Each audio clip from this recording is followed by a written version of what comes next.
Loh, apa rumah sakit ki aja ngene-ngene ki ya. Ya, saya ini juga heran, Dok. Terus kenapa waktu itu, Dok? Ya nggak tahu.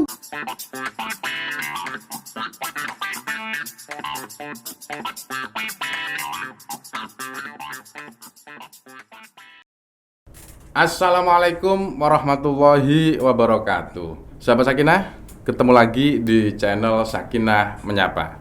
Nah, hari ini kita akan berbagi cerita, berbagi pengalaman dengan seorang pimpinan rumah sakit yang menurut saya unik namanya. Rumah Sakit Syuhada Haji Blitar.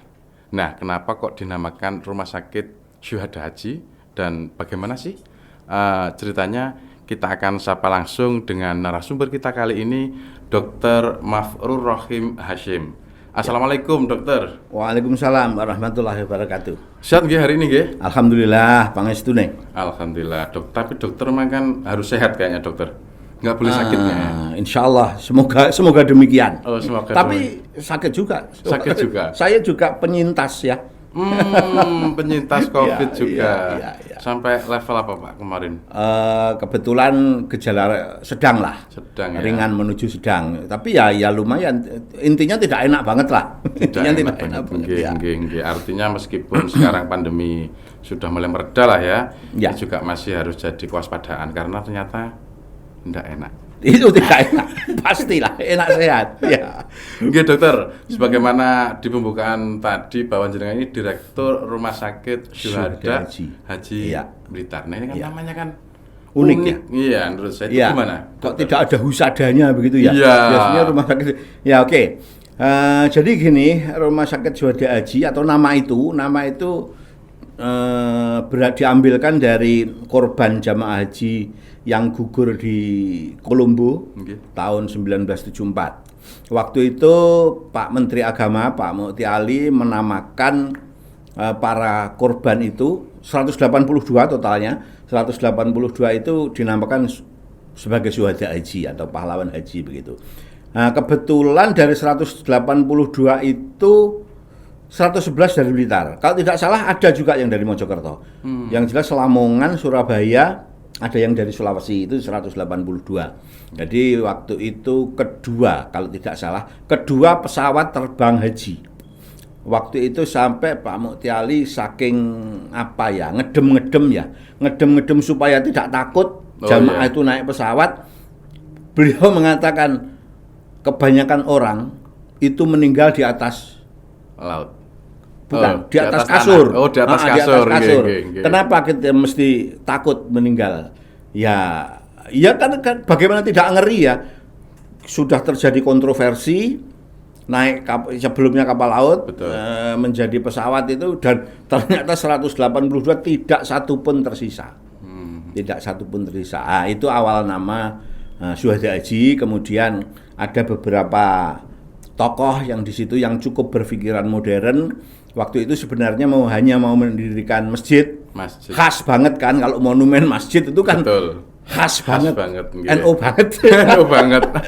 Nah, kebetulan ada yang punya inisiatif ya, di antaranya Pak Imam Muhadi dan Pak Zain Amiruddin, itu keluarganya ada yang korban, berinisiatif mendirikan klinik begitu, dan dari situlah mulai dan alhamdulillah justru dari kesehatan itu yang eksis sampai sekarang. Masjid juga masih eksis, tapi kan ya seperti masjid yang lain saja. Lebih bermanfaat dengan adanya kemudian klinik yang akhirnya jadi rumah sakit itu. Ya, begitu cerita awal. Artinya dari nama Pak Menteri Agama waktu itu Syuhada Haji. Akhirnya jadi inspirasi mendirikan Masjid Syuhada Haji dan klinik waktu itu ya. Jadi prinsipnya itu dalam naungan Yayasan Monumen Syuhada Haji. Nah, artinya pendirian Rumah Sakit Syuhada Haji itu memang diinisiasi oleh para ahli waris atau keluarga korban dari Syuhada Haji tersebut. Nah, itu yang tadi saya sampaikan oleh Dr. Latifi, yang sama-sama berawal dari bencana. Katanya di sini ada dari Gunung Kelut ya, meletusnya Gunung Kelut. Terus yang saya tidak habis pikir bagaimana orang-orang sesederhana itu, senior kita itu sesederhana itu berpikir membuat rumah sakit Sakinah yang sedemikian besar, Syuhada Haji meskipun ya tidak sebesar Sakinah, tapi paling tidak itu monumen yang sangat bermanfaat bagi umat yang lain. Berawal dari hal sederhana, akan tapi akhirnya bisa bermanfaat dan jadi luar biasa. Dan bukan dokter, bukan mantri, paling lulusan IAIN tadi saya bilang, paling hanya lulusan IAIN, mungkin santri-santri desa atau imam-imam langgar yang di desa sudah punya pemikiran yang luar biasa seperti itu. Itu yang seharusnya menyemangati kita. Yang kadang-kadang juga sempat gelior semangatnya. Ya. Pak, bisa diceritakan Pak, dulu itu urunannya bagaimana Pak? Apakah semua keluarga atau bagaimana waktu itu? Tidak. Jadi tidak urunan. Jadi waktu itu waktu itu mengambil santunan 3 juta berapa begitu, itu harus ke Surabaya. 3 Kalau juta sekian gitu ya? 3.500.000 itu harus ke Surabaya bawa mobil sendiri. Kalau nggak salah nyewa kol itu ceritanya. Nyewa kol ambil uang 3.500.000 kali 111. Baru ke sana didom ning pendopo kabupaten ya didom manual. Kira-kira uangnya dari Jakarta ya masih serinya ya masih itu saja. Gitu kan ya? Iya kan belum model transfer. Nah, dari situ mulai muncul ide-ide itu, sering kumpul itu selamatan, maaf. Ya 40 harian, 100 harian itu akhirnya menjadi guyub. Akhirnya muncul ide itu setiap ya urunan komplongan begitu.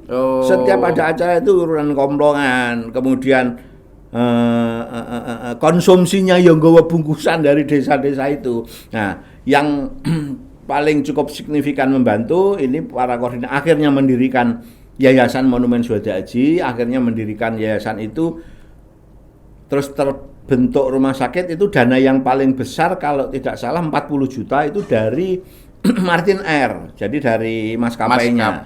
Itu kebetulan Belanda. Maskapai Belanda itu.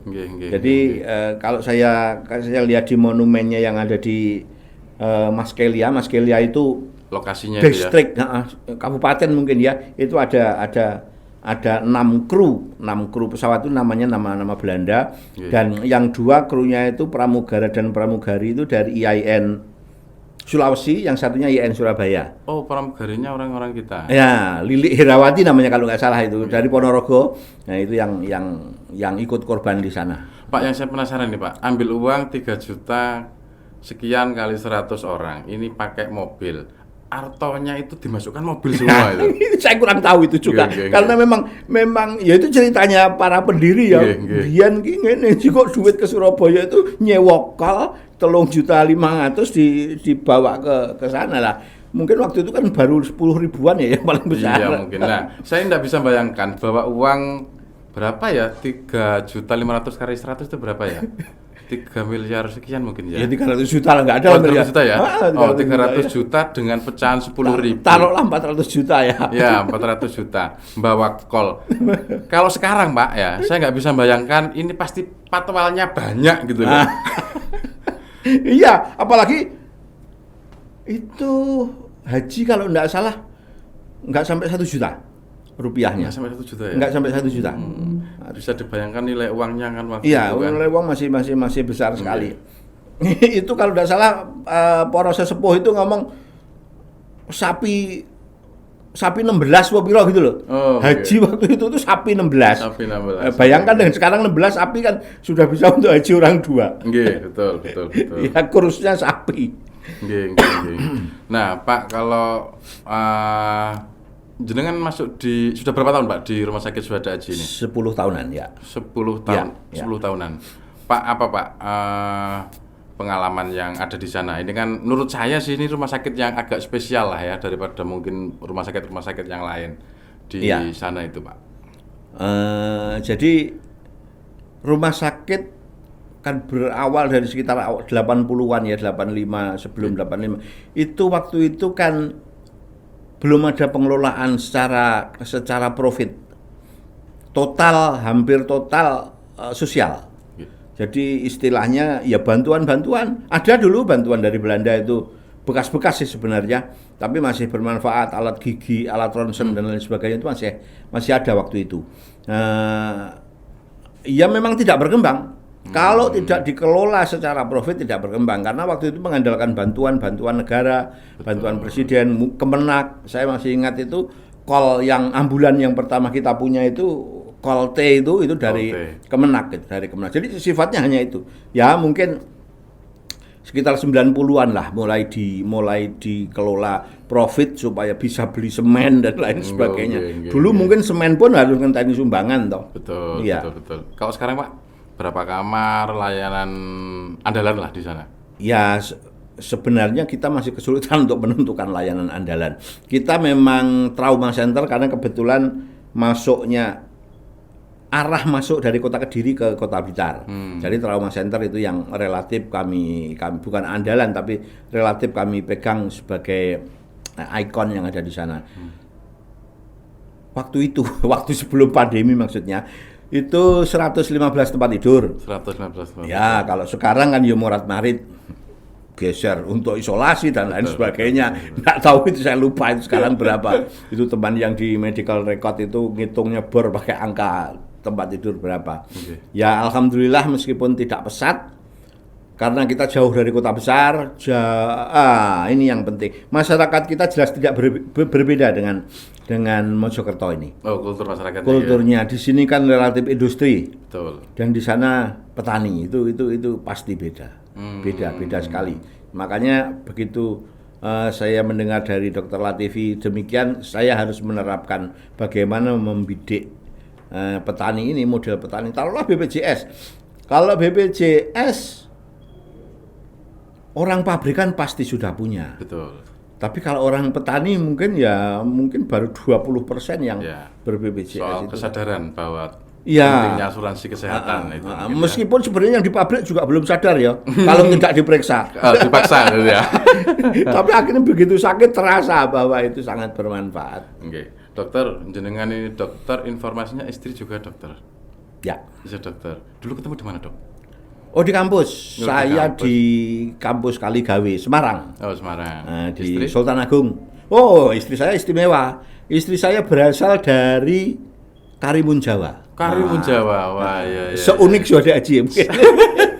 Dari Karimun Jawa. Jadi kalau dari Jepara itu masih kapal cepat 1,5 jam.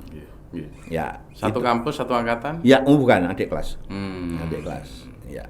Dok, itu kayaknya memang dari beberapa dokter yang saya undang di sini memang mayoritas dokter istrinya maksudnya ya, gitu, ataupun pasangannya lah ya. Itu memang ada Dok. Wah, aku dokter kudu golek bojo dokter iki. Atau gimana, Dok? Sebenarnya enggak juga. Oh, enggak juga. Ya? Sebenarnya enggak juga. Yo alamiah wae lah. Melaku karena kita di kedokteran, yo sering kumpulnya dengan adik kelas yang dokter, sing diruwi yo mek kuwi-kuwi wae. Iki kok ketoke apik padahal kudune yo ngerti sing ning ekonomi yo enek sing luwih apik. Karena kita melihatnya di situ aja, ya mungkin itulah terus akhirnya nyantol itu juga. Artinya kan lebih intensif ngerayune kan kalau satu fakultas begitu ya.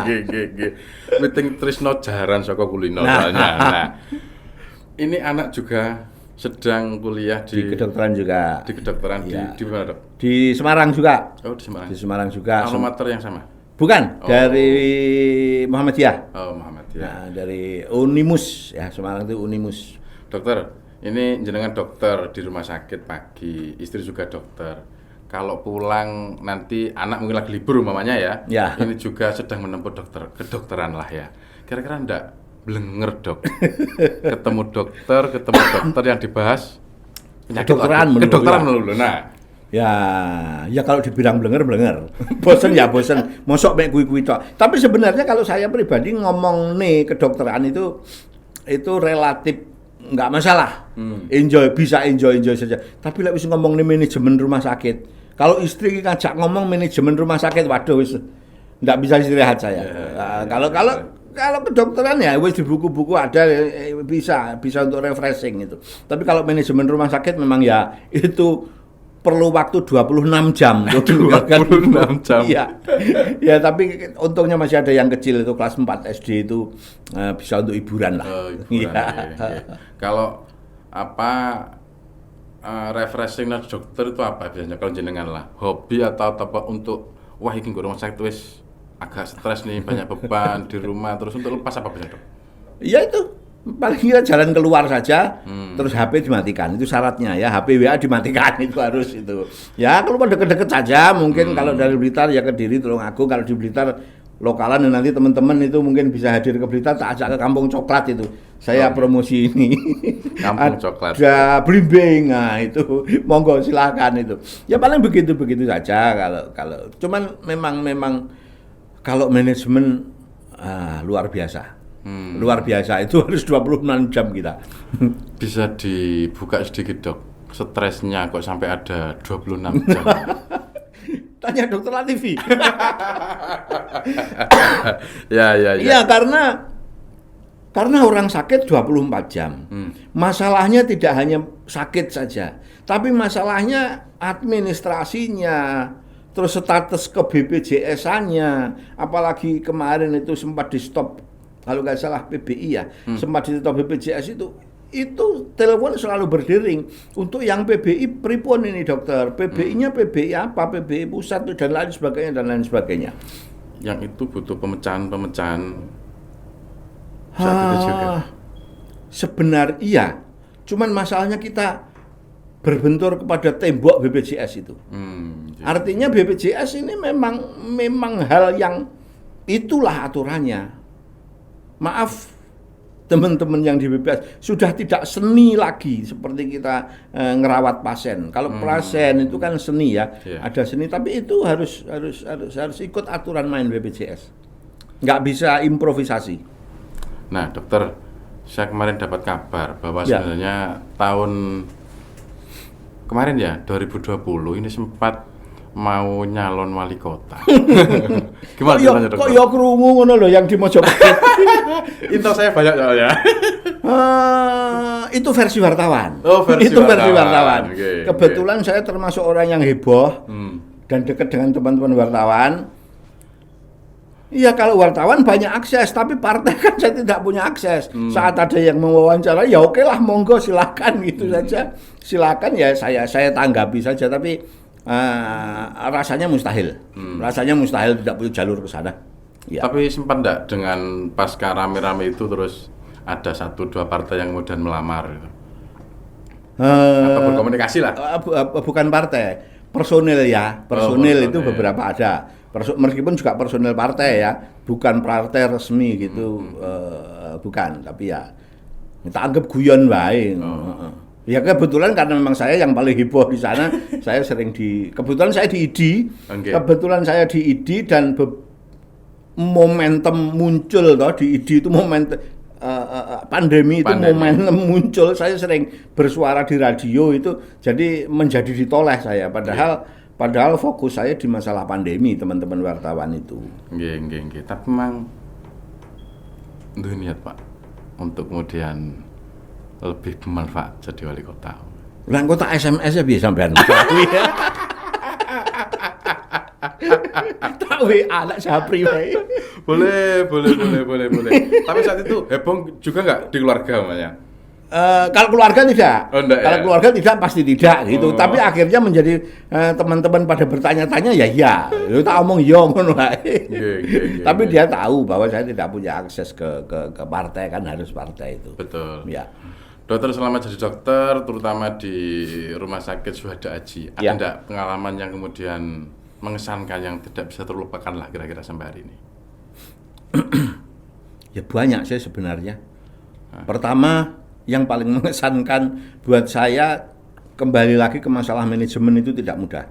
Saya itu masuk sekolah di manajemen perumah sakitan.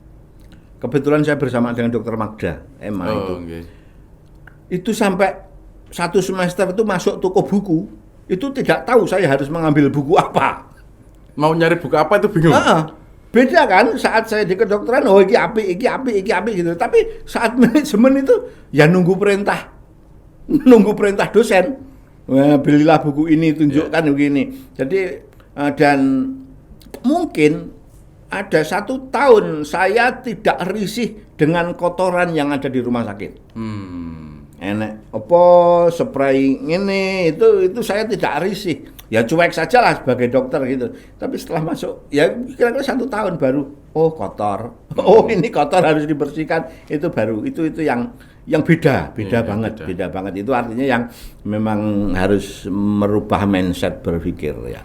Atau mungkin pernah menangani pasien apa atau apa yang saat itu mungkin tidak terlupakan gitu Dok? Ada enggak? Kok enggak ada. Saya cuma yang heran tuh kalau mistik itu ada malahan. Oh, mistik. Ya ini seru toh. Mistik biasanya seru. Saya itu menemukan bayi, maaf ini membuka aib ya. Membuka aib. Saya itu menemukan bayi nggak tahu berapa jam atau berapa hari itu di bawah box itu. Di bawah box bayi. Yang nggak mungkin toh bayi melompat. Saya heran itu. Baru di ruang bayi itu nggak ada bidannya. Baru saya teriak-teriak panggil lho iki piye kok apa enek tenan saya ngono kuwi. Saya baru berpikir begitu. Ya, itu masih ada itu bidan yang saya suruh ngambil tak seneni kan. Ya diseneni ya bingung toh wong moro-moro kok juga nggak tato ya. Minimal nggak ada bekas trauma tumpul juga nggak ada. Loh apa rumah sakit ki anjen ngene-ngene ki ya. Iya, saya ini juga heran Dok. Terus kenapa waktu itu Dok? Ya nggak tahu. Ya cuma katanya para sesepuh pancen kono ki rada mbeling. Kamar sing kono ki rada mbeling sing nggone ya katanya sih itu. Tapi saya ya ora tau ngetoki aku badan kok mbeling ya.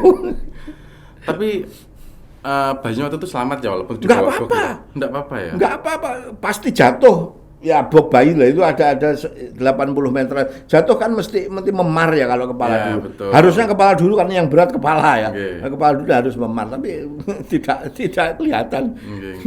Ya itu berpikir apa enek tenan ya.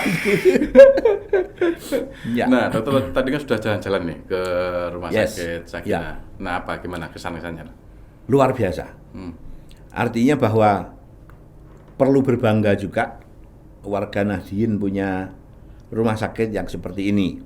Artinya ya pasti ada ke depannya yang lebih bagus, yang lebih hebat, memang harus tetap diwacanakan. Tapi ini sudah luar biasa dari saya masuk pertama ke depan, kesibukannya artinya sudah banyak pasien. Di tengah kompetisi Mojokerto yang luar biasa rumah sakitnya. Mojokerto luar biasa, banyak sekali rumah sakit. Maka dari itu bisa eksis di sini. Saya ucapkan selamat kepada Dr. Latifi yang tadi saya sudah ngobrol banyak. Memang di sini ojo munggah banget ya, jangan turun. Ya sudah, market kita di sini. Di tengah-tengah. Dia market kita di sini ya. Ya bukan di tengah, pokoknya di pas lah. Ya nanti kalau masyarakat ikut naik ya ikut naik. Tapi posisi sekarang sudah luar biasa dan seperti yang saya katakan tadi bahwa beli semen itu pakai uang, nggak mungkin sekarang kita melulu sosial saja, nggak mungkin, harus mulai profit oriented. Nah, Dr. Hasyim, jenengan dokter, sudah jadi direktur, istri dokter, anak-anak juga sedang ada juga yang dokter. Kira-kira what next? Apa yang akan dikejar ini? Ada petunjuk enggak? Enggak, saya kok tidak punya cita-cita. Tidak punya cita-cita yang berlebih ya. Saya ingin rumah sakit saya maju saja. Artinya bagaimana bisa melayani masyarakat di tengah gejolak revolusi pelayanan kesehatan yang luar biasa ini. Jadi JKN ini harus kita katakan sebagai revolusi. Belum revolusi yang lain di rumah sakitan. BUMN begitu gencarnya untuk membeli rumah sakit, modal asing masuk dan lain sebagainya. Itu tantangan yang luar biasa. Kita bisa bertahan di kondisi seperti itu sudah luar biasa. Karena kita nggak mungkin ikut-ikutan mereka yang BUMN yang sedemikian padat modal ya sudah padat ya sudah resource tinggi yang diperlukan untuk itu.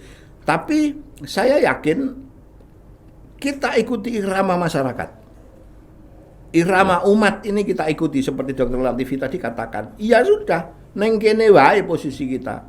Nanti aja kalau masyarakat ikut bergerak ya kita ikuti saja. Masyarakat kita masih seperti ini dan masih membutuhkan kita. Artinya dengan pelayanan kepada masyarakat yang diutamakan Ya. itu adalah salah satu kunci untuk kemudian bisa bertahan Iya. di tengah gempuran perubahan dan kemajuan Nah, teknologi hari ini. iya. Baik, terima kasih dokter. Yes. Matur nuwun waktunya. Sama-sama. Mau ngobrol di channel Sakinah Menyapa. Nah, tampaknya harus kita akhiri karena memang jenengan ini kan mungkin kebengen ya mantun. Suwe-suwe kan Ya. tenang. Baik, terima kasih sahabat Sakinah. Ini tadi obrolan kita dengan Dr. Mahrur Rohim Hashim, Direktur Rumah Sakit Syuhada Haji Blitar. Semoga dari apa yang kita perbincangkan akan mendapatkan bisa memberikan kita wawasan dan inspirasi bagi kita semua. Kami akhiri, wallahul muwaffiq ila aqwamit thoriq. Assalamualaikum warahmatullahi wabarakatuh. Waalaikumsalam.